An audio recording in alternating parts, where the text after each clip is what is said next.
कुंज नाम का एक मोहल्ला था जहाँ जोया और सारा नाम की दो बहनें अपनी माँ के साथ रहती थीं। जोया, 7 बज गए हैं, जल्दी उठ जा और घर में झाड़ू लगा। मैं नहीं उठूंगी माँ, कल भी मैंने ही झाड़ू लगाई थी, आज सारा की झाड़ू लगाने की बारी है। सारा ने सारी रात पढ़ाई की है, उसे आराम की जरूरत है। अब जल्दी उठ जाओ वरना झाड़ू से पिटाई लगाऊंगी। जोया का मन पढ़ाई में नहीं लगता था, जबकि सारा को किताबें बहुत पसंद थी। इसीलिए जोया और सारा की माँ सारा को ज्यादा प्यार करती थी और उससे कोई काम भी नहीं कराती थी। ले आना बिटिया, 1 कटोरी आटा, 1 कटोरी चावल, गरीब की दुआ मिलेगी बेटा। सारा, मैं दूध गर्म कर रही हूँ, क्या तुम बूढ़ी अम्मा को आटा दे आओगी? तुझे दिखाई नहीं देता कि मैं पढ़ाई करने में बिजी हूँ? मुझे डिस्टर्ब मत कर। आखिर जोया ही दूध गर्म होता छोड़कर बूढ़ी औरत को आटा देने गई। बूढ़ी औरत घर से काफी दूर जा चुकी थी। जोया आटा लेकर दौड़ती हुई बूढ़ी औरत के पास गई। माफ करना अम्मा, आज कुछ देर हो गई। कोई बात नहीं बिटिया, तुम्हारी जगह कोई और होता तो मुझे इतनी दूर तक भीख देने नहीं आता।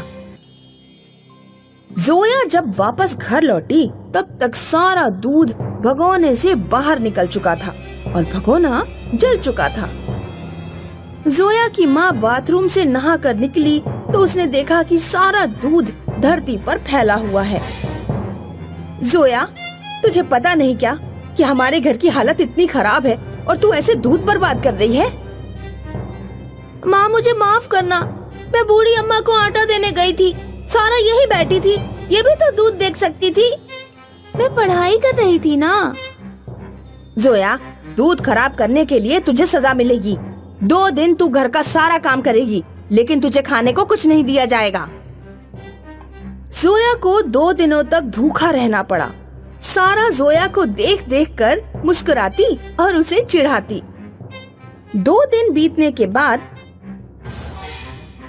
रात में जब सारा चारपाई पर सो रही थी तो जोया ने गुस्से में उसकी चोटी में आग लगा दी। सारा के सारे बाल जल गए और वो परकटी बन गई। माँ, देखो तो जोया ने मेरे बालों का क्या हाल किया है। माँ को बहुत गुस्सा आया। उसने जोया को गांव में जोया की नानी के घर पर भेजने का फैसला कर लिया।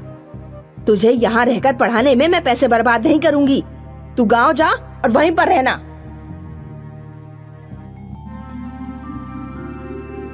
जोया की परवरिश गांव में हुई, उसे शिक्षा भी अच्छी नहीं मिल पाई।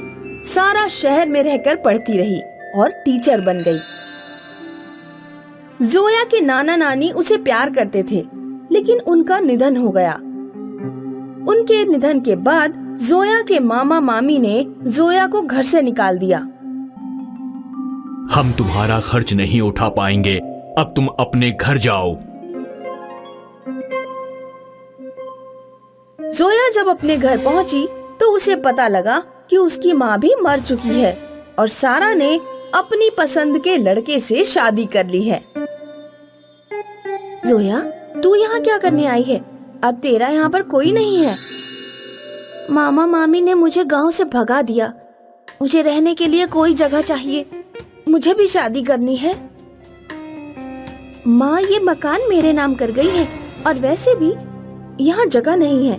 कुछ दिन बाद मेरे भी बच्चे हो जाएंगे, हमारा परिवार ही इस छोटे से घर में मुश्किल से रह पाएगा, इसीलिए तू अपना ठिकाना खुद ही खोज।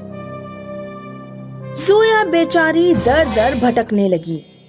बहुत से रिश्तेदारों से उसने मदद मांगी, लेकिन कोई भी उसे ज्यादा दिनों तक अपने घर नहीं रख पाया। एक दिन जब जोया रेलवे लाइन के किनारे बैठकर रो रही थी, तो उसे नदी पार से वही बूढ़ी औरत आती दिखाई दी, जिसे वो कभी आटा दिया करती थी। अम्मा, आप अभी तक जिंदा हैं? हाँ बेटी, ईश्वर की कृपा से मैंने लंबी उम्र पाई है। तुम रो क्यों रही हो? जोया ने अपनी सारी परेशानी बूढ़ी औरत को बताई। मेरे साथ आओ। बूढ़ी औरत जोया को एक कटहल के पेड़ तक लेकर गई और उसने पेड़ से एक कटहल तोड़कर जोया को दिया। ये साधारण कटहल नहीं है। इस कटहल को तुम मनचाहा रूप दे सकती हो। तुम कटहल को जो भी रूप दोगी 24 घंटे बाद कटहल अपने असली रूप में आ जाएगा। हे जादुई कटहल, तू एक छोटा सा घर बन जा। पलक झपकते ही कटहल एक सुंदर घर में बदल गया। जोया के पास अब रहने के लिए घर था। खाने के लिए वो सब्जी और फल जंगल से तोड़ लाती थी। 24 घंटे बाद जब कटहल मकान से अपने असली रूप में आ जाता तो जोया उसे दोबारा आदेश दे देती। पूरे मोहल्ले में सोने के महल की चर्चा होने लगी। बात सारा के कानों तक पहुंची। सारा को पता लगा कि जोया के पास एक जादुई कटहल है जिसे कोई भी रूप दिया जा सकता है। मैं पढ़ी लिखी सरकारी नौकर होते हुए भी इतने छोटे घर में रहती हूँ और जोया अनपढ़ गंवार होने के बाद भी महल में रह रही है। सारा अपने जन्मदिन की दावत देने जोया के पास गई। जोया, उस दिन मैंने तुम्हें बहुत भला बुरा कह दिया था। मैं माफी चाहती हूँ। अब मुझे एहसास हो गया है कि अपने तो अपने ही होते हैं। मेरे जन्मदिन की पार्टी है, तुम भी जरूर आना। जोया जादुई कटहल के साथ सारा के घर पहुँची। केक कटने और पार्टी खत्म होने के बाद जोया सारा के घर पर ही सो गई। जादुई कटहल उसके बराबर में रखा था। सारा ने अपने पति से कहा, अब चुपचाप ये कटहल उठा लो और इसे खा लो। सारा का पति कटहल के टुकड़े करके उसे खा गया। जब सुबह जोया सोकर उठी तो उसे अपना कटहल कहीं नहीं दिख रहा था।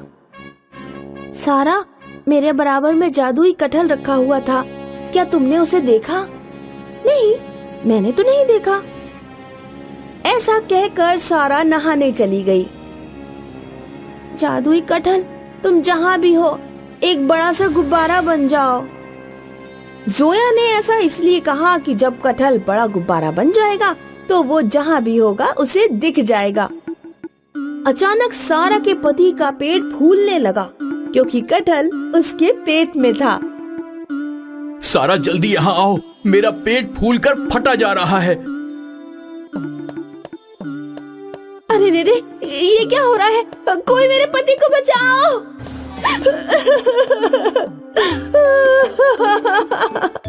क्या तुमने मेरा कटहल खाया था? हाँ, मुझे माफ कर दो। मैंने तुम्हारा कटहल खाया था। मुझे माफ कर दो वरना मेरा पेट फट जाएगा। प्लीज मुझे माफ कर दो। पहले वादा करो कि भविष्य में तुम दोनों मेरा कटहल कभी चुराने की कोशिश नहीं करोगे। हम वादा करते हैं, तुम्हारे कटहल को हाथ भी नहीं लगाएंगे। हे जादुई कटहल, अपने असली रूप में आ जा। सारा, मैंने तुम पर भरोसा किया लेकिन तुम मेरे भरोसे के लायक नहीं निकली। अब मैं तुमसे कभी नहीं मिलूंगी। जोया दोबारा बूढ़ी अम्मा के पास गई और बूढ़ी अम्मा ने उसे एक और जादुई कटहल दे दिया। उसके बाद जोया अपना जीवन सुखपूर्वक बिताने लगी।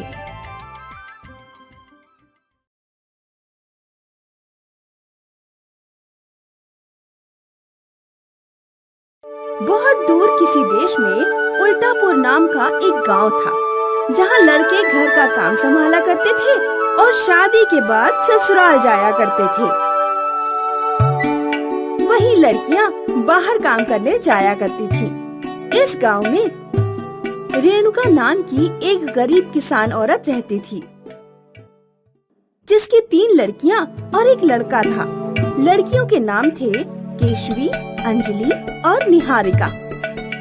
केशवी और अंजलि साफ रंग की खूबसूरत लड़कियां थीं, जबकि निहारिका के चेहरे पर एक जला हुआ निशान था।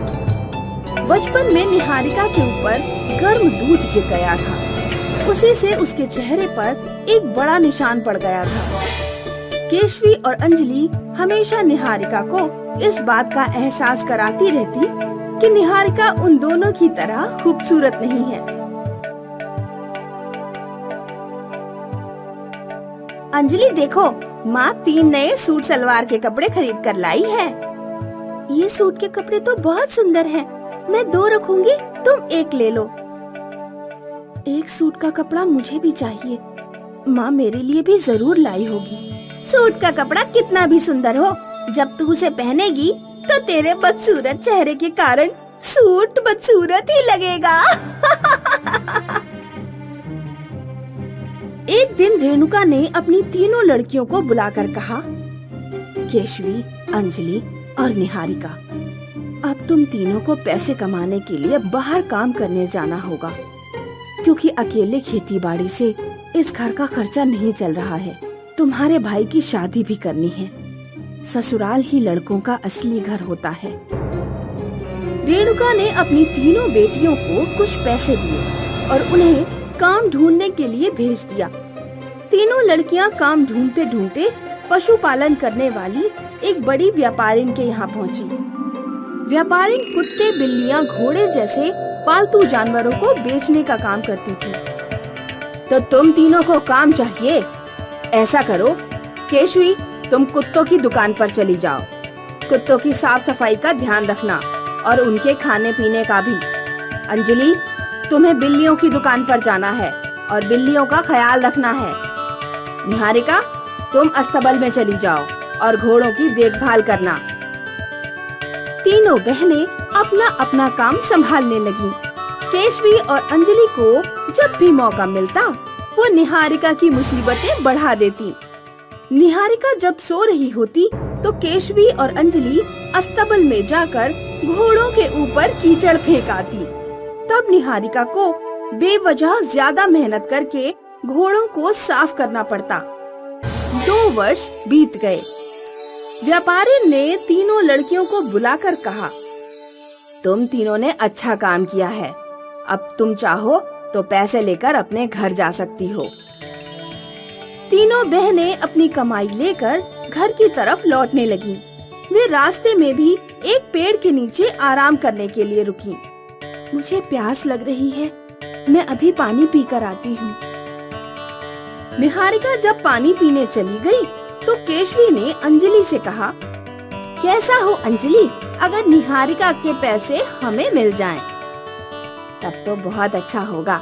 अगर निहारिका की कमाई हमें मिल जाए और हम उसे आधा आधा बांट ले तो हमारी कमाई 1.5 गुनी हो जाएगी।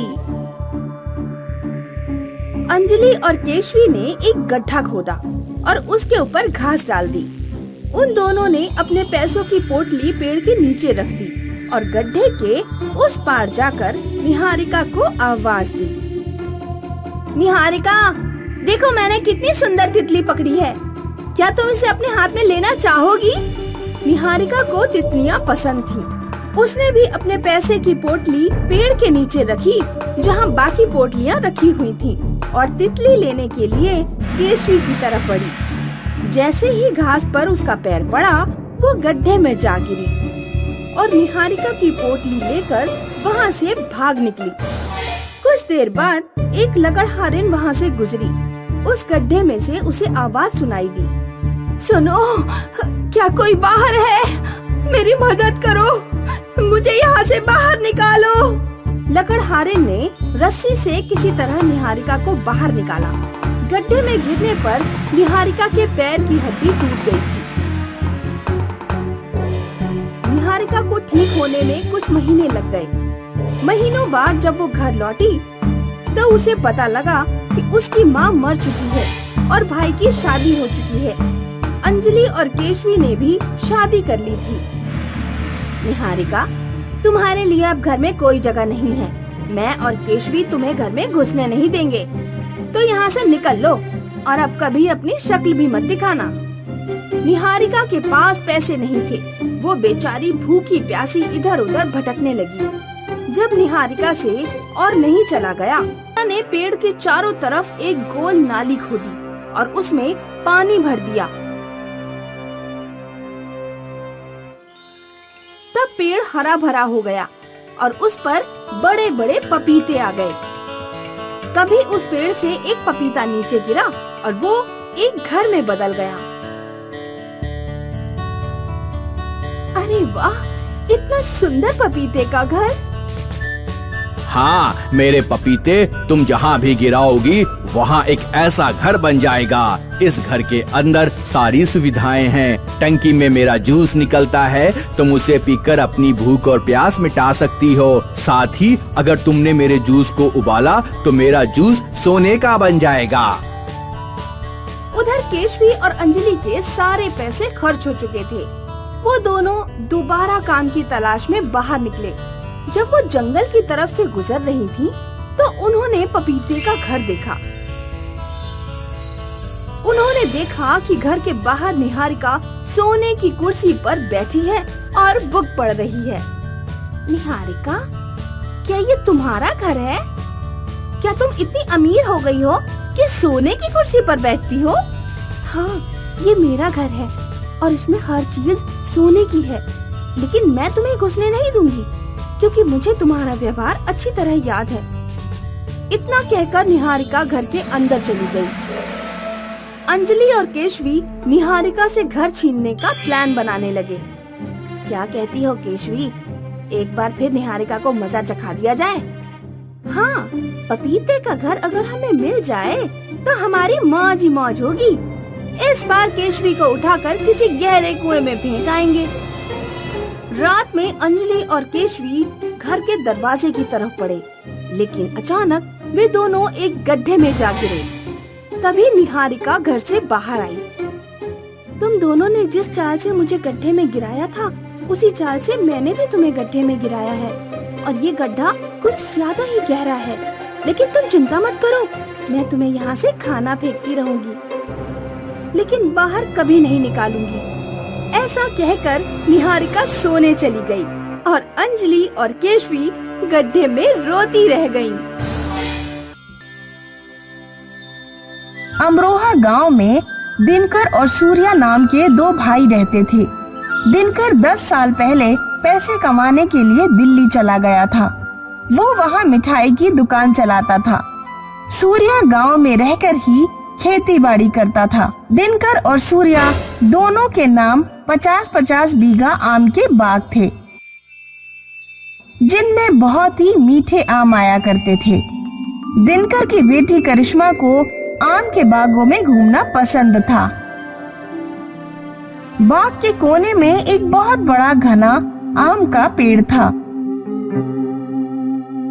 करिश्मा स्कूल से लौटकर उसी पेड़ के नीचे खटिया डाल लेती और कोयल की मीठी आवाज सुनते हुए अपना होमवर्क करती। हर साल आम पकने के टाइम पर दिनकर गांव आता था और सूर्या के साथ आम बेचकर वापस दिल्ली लौट जाता। पिछले 10 सालों में दिनकर की आर्थिक स्थिति काफी बेहतर हो गई थी। एक दिन सूर्या की पत्नी शीला पकौड़े पहुंचाने दिनकर के घर पहुंची। करिश्मा, आज मैंने बहुत दिनों बाद प्याज के पकौड़े बनाए हैं, सोचा थोड़ी तुम्हारे घर पहुंचा दूं। अच्छा हुआ ताई, तुम यहाँ पकौड़े पहुँचाने आ गई। मैं तुम्हारे घर ही आ रही थी। कल पापा आए थे, मेरे और मम्मी के लिए सोने की बालियाँ लेकर आए हैं। एक जोड़ी तुम्हारे लिए भी बनवा कर लाए हैं। शीला ने बड़ी जल्दी लपक कर बालियाँ ले ली, लेकिन भागते हुए अपने घर पहुँची और अपने पति सूर्या से बोली, तुम्हारे छोटे भाई के पास इतना ज्यादा पैसा आ गया है कि उसने अपनी पत्नी और बेटी के साथ मेरे लिए भी बालियाँ बनवा दी हैं। जब दिनकर शहर में इतना कमा रहा है तो तुम बाग में उसे हिस्सा क्यों देते हो? उसकी तो सिर्फ एक बेटी है, हमारे तो 2-2 बेटे हैं। खर्चा तो हमारा ज्यादा है ना। मैं हमेशा से दिनकर को अपना हिस्सा देता रहा हूँ। फिर दिनकर का परिवार तो यहीं पर है। पैतृक संपत्ति पर जितना हक मेरा है उतना ही दिनकर का भी है। दिनकर शहर में जो कमाई करता है उसका आधा हिस्सा तुम्हें देना चाहिए। शहर में वो अपनी मेहनत से कमाता है, वो अपनी कमाई का हिस्सा मुझे क्यों देगा? सूर्या अपने भाई के प्रति वफादार था, लेकिन उसकी पत्नी उसे दिनकर के खिलाफ लगातार भड़काती रहती थी। आखिर कब तक सूर्या अपनी अच्छाई जिंदा रख पाता? धीरे धीरे वो पत्नी के प्रभाव में आने लगा। एक दिन करिश्मा के घर दिनकर के दोस्त का फोन आया। दोस्त ने बताया कि दिनकर का एक्सीडेंट हो गया है। खबर सुनते ही करिश्मा और उसकी माँ दिनकर के पास दिल्ली चले गए।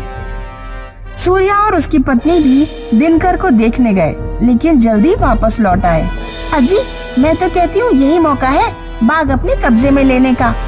अब अगर तुमने जरा भी समय गंवाया तो बाद में पछताओगे। सूर्या ने गांव के सरपंच से कहा कि उनका भाई दिनकर और दिनकर का परिवार अब कभी गांव नहीं लौटेंगे, और दिनकर के हिस्से का बाग सरपंच को बेच दिया। इतना उपजाऊ और कीमती बाग सरपंच ने तुरंत खरीद लिया। कुछ महीनों बाद करिश्मा अपने गांव वापस लौटी और सूर्या के घर गई। ताई, पापा की तबीयत अभी भी ठीक नहीं है। माँ वहीं पर है। हमारे बाग के आम बेचकर सूर्या ताऊ को जो पैसे मिले होंगे वो पापा ने मंगवाए हैं। तुम्हारा बाग था लेकिन अब नहीं है। हमने सोचा कि अब तुम्हारा परिवार कभी वापस नहीं आएगा, इसीलिए हमने बाग सरपंच को बेच दिया और मकान बनवा लिया। अब तक तो सारे पैसे खत्म हो चुके हैं, लेकिन चिंता मत करो, तुम्हें जो कोने वाला आम का पेड़ सबसे ज्यादा पसंद था उसे नहीं बेचा है। तुम उसके नीचे बैठकर आराम कर सकती हो। करिश्मा दौड़ती हुई सरपंच के पास पहुंची। सरपंच जी, हमारा आम का बाग वापस कर दीजिए। पापा अस्पताल में है, सारा काम धंधा ठप है। बिना बाग के रोजी रोटी चलाना बहुत मुश्किल हो जाएगा। मैं तुम्हारे ताऊ के पैसे दे चुका हूँ, जो भी बात करनी है जाकर उनसे करो। सरपंच ने करिश्मा को अपने घर से भगा दिया। करिश्मा बेचारी अपने बाग के पास गई और उसी कोने वाले आम के पेड़ के नीचे बैठकर रोने लगी, जहाँ पहले वो अक्सर बैठा करती थी। अब पापा का इलाज कैसे होगा? मेरी पढ़ाई कैसे होगी? अब हम सब क्या खाएंगे? करिश्मा पेड़ के नीचे बैठी रो रही थी। तभी उसने देखा कि पेड़ की डाली पर कोई सोने की चीज चमक रही है। करिश्मा ने जब गौर से देखा तो पता चला कि पेड़ की डाल पर एक सोने का पक्षी बैठा हुआ है। करिश्मा काफी देर उस पक्षी को देखती रही। यकीन नहीं होता वो सोने का पक्षी है। फिर अचानक से वो पक्षी बोला। करिश्मा ने इतनी अजीब बोली पहले कभी नहीं सुनी थी। पक्षी के बोलते ही पेड़ पर लगे सारे आम सोने के बन गए। ऐसा लगता है जैसे मैं कोई सपना देख रही हूँ। करिश्मा ने पेड़ पर चढ़कर सारे आम एक टोकरी में इकट्ठे कर लिए और घर ले जाने लगी। रास्ते में उसे शीला मिल गई। शीला ने देखा कि करिश्मा टोकरी में सोने के आम भरकर ले जा रही है। उसने तुरंत करिश्मा को रोककर पूछा, अरे करिश्मा, ये सोने के आम तुम्हें कहाँ मिले? अच्छा हुआ ताई तुमने कोने वाला आम का पेड़ मेरे लिए छोड़ दिया था। उस पेड़ पर आज एक सोने का पक्षी आया। जैसे ही वो बोला सारे आम सोने के बन गए। मैं इन आमों को बेचने शहर जा रही हूँ, पापा का इलाज कराने। शीला ने तुरंत सूर्या को सोने के पक्षी के बारे में बताया। उस पक्षी को पकड़कर हमें बाग में ले जाना चाहिए। फिर एक एक पेड़ पर पक्षी को बिठाकर आवाज निकलवानी चाहिए, जिससे हमारे पूरे बाग के आम सोने के बन जाएंगे। एक बार वो सोने का पक्षी हाथ लग गया ना, तो हमारे दोनों बेटों को जिंदगी भर कमाने की जरूरत ही नहीं पड़ेगी। अगले दिन सूर्या अपने दोनों बेटों के साथ सोने के पक्षी को पकड़ने पहुंच गया। दोपहर बाद वो पक्षी उसी पेड़ पर आकर बैठ गया, जिस पेड़ के नीचे करिश्मा बैठा करती थी।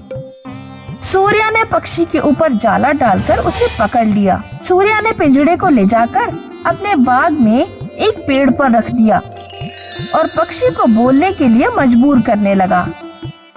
जल्दी आवाज निकाल और मेरे बाग के आमों को सोने का बना दे।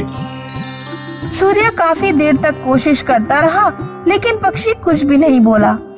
आखिर सूर्या ने पक्षी को एक नुकीली लकड़ी चुभोना शुरू कर दी। पक्षी गुस्से में बोला।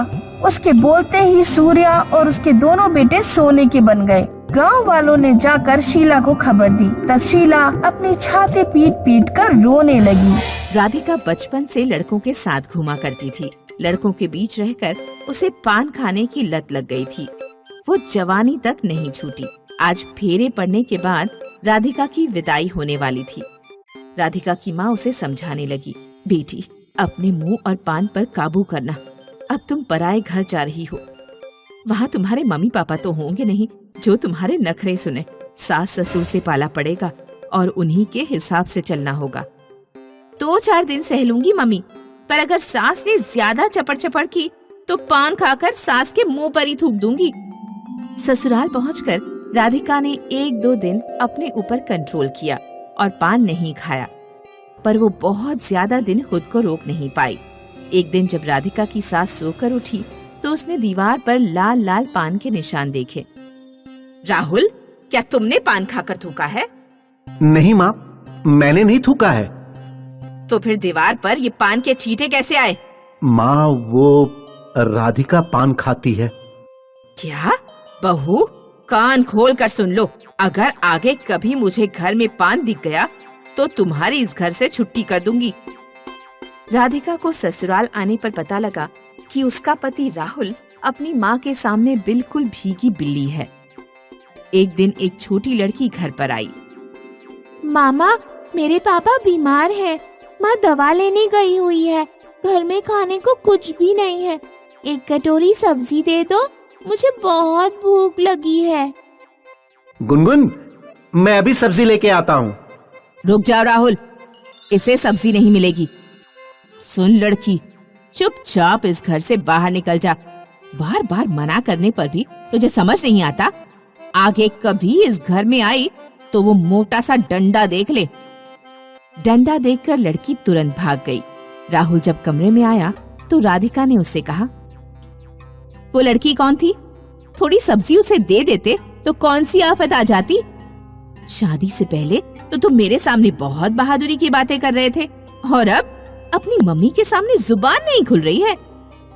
अरे धीरे बोलो, कहीं मम्मी ने आवाज सुन ली तो वो तुम्हें घर से निकाल देंगी। वो लड़की मेरी बहन संगीता की बेटी थी। माँ के मना करने के बावजूद संगीता ने अपनी पसंद की एक लड़के से शादी कर ली। वो लड़का हमारे गांव का ही है। शादी के बाद संगीता का पति बीमार पड़ गया। अब संगीता घर घर जाकर खाना बनाती है और अपने परिवार का पेट पालती है। कुछ तो शर्म करो।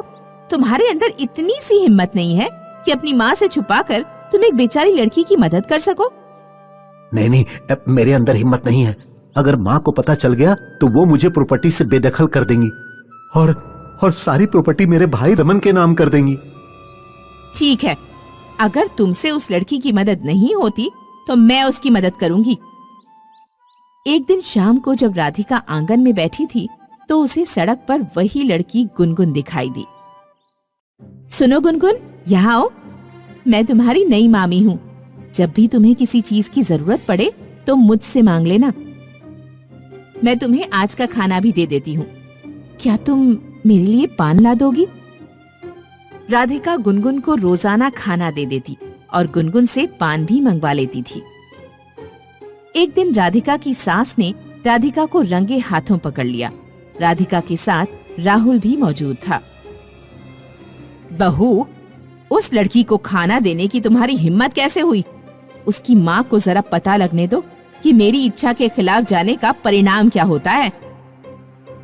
सासू माँ, आपकी बेटी ने आपकी मर्जी से शादी करके कोई गुनाह नहीं कर दिया और आप अपनी बेटी के कर्मों का बदला एक छोटी सी लड़की से क्यों ले रही हैं? उस लड़की को खाना दे देने से आपके घर का अनाज कम नहीं हो जाएगा। तुम मुझसे जबान लड़ाती हो, अब तुम्हें इसका परिणाम भुगतना पड़ेगा। इसी समय अपने पति के साथ घर से निकल जाओ, फिर देखूंगी कि खुद क्या खाओगी और उस लड़की को क्या खिलाओगी। तुम दोनों को अपनी औकात पता लगनी चाहिए। मालती ने राहुल और राधिका को घर से बाहर निकाल दिया। राहुल राधिका को अपने एक दोस्त के घर ले गया। कुछ दिन तो दोस्त और उसकी पत्नी का व्यवहार ठीक रहा, लेकिन फिर वे लोग चिढ़ने लगे। आखिरकार राधिका और राहुल वहाँ से निकल गए। और गांव में यहाँ वहाँ भटकने लगे। तेज धूप पड़ रही थी। वे दोनों एक पेड़ के नीचे जाकर बैठ गए। ये सब मेरी वजह से हुआ है। मेरी माँ ने मुझसे कहा था कि मैं अपने मुंह पर काबू रखूं, लेकिन मैं नहीं रख पाई और अब मेरे साथ तुम्हें भी कष्ट उठाने पड़ रहे हैं। रोवो मत राधिका, शायद हमारे भाग्य में यही लिखा था। उसी समय एक बूढ़ी औरत कहीं से आई और पेड़ के नीचे बैठ गई। बूढ़ी औरत पान खा रही थी। उसने राधिका से पूछा, बेटी पान खाओगी क्या? राधिका भूखी प्यासी थी। पान को देखकर उससे रुका नहीं गया और उसने बूढ़ी औरत का पान झट से खा लिया। तुम तो भूखी लग रही हो बेटी, लो ये पान की डिब्बी तुम रख लो। बूढ़ी औरत राधिका को पान की डिब्बी देकर चली गई। कुछ देर बाद राधिका ने पान खाकर पास ही में पड़े एक पत्थर पर थूका। पत्थर अचानक से सोने का बन गया। हाय राम, ये पत्थर सोने का कैसे बन गया? राधिका ने गर्दन घुमाकर सड़क पर उस बूढ़ी औरत को देखा। वो बूढ़ी औरत गायब हो चुकी थी। ये जरूर उस बूढ़ी औरत के आशीर्वाद से ही हुआ है। बूढ़ी औरत के दिए पान खाकर राधिका जिस चीज पर भी थूकती वो चीज सोने की बन जाती। राधिका और राहुल ने सोना बेचकर एक बड़ा सा घर खरीद लिया। उन्होंने गुनगुन के परिवार को भी अपने ही घर रहने के लिए बुला लिया। उधर मालती ने अपने दूसरे बेटे रमन की शादी कर दी। मालती सोच रही थी कि वो रमन की बहू को उसी तरह डरा धमका कर रखेगी जैसे घर के बाकी सदस्यों को रखती है, लेकिन दांव उल्टा पड़ गया। रमन की मोटी ताजी बहू मालती से ही घर का सारा काम करवाती और खुद आराम से सोती। मालती अपने दूसरे बेटे और बहू को घर से निकाल भी नहीं सकती थी, क्योंकि अगर वो ऐसा करती तो वो घर में अकेली रह जाती। मालती को जब राहुल और राधिका के अमीर होने के बारे में पता लगा तो वह एक दिन उनके पास पहुंची। मुझे माफ कर देना बहू, मैंने तुम्हें घर से निकालकर बहुत बड़ी गलती की। अब तुम सब लोग घर पर लौट चलो। मुझे घर में बहुत अकेलापन महसूस होता है। नहीं माँ जी, हम यहाँ खुश हैं। जल्दी ही मैं और संगीता अपना ब्यूटी पार्लर खोलकर आत्मनिर्भर बनने की दिशा में पहला कदम उठाने वाले हैं। अच्छा बहू, अगर तुम लोग घर नहीं आना चाहते तो कोई बात नहीं। तुम्हारे पास वो सोना बनाने वाला पान बचा हो तो मुझे दे दो। ज्यादातर पान खत्म हो चुके हैं, बस कुछ ही बचे हैं। आप इन्हें ले जाइए। मालती बहुत खुश होकर पान की डिब्बी अपने घर ले गई। सबसे पहले कूड़ेदान को ही सोने का बनाती हूँ। मालती ने पान खाकर कूड़ेदान पर थूका, लेकिन कूड़ेदान सोने का नहीं बना। फिर मालती ने बाल्टी पर थूका, बाल्टी भी सोने की नहीं बनी।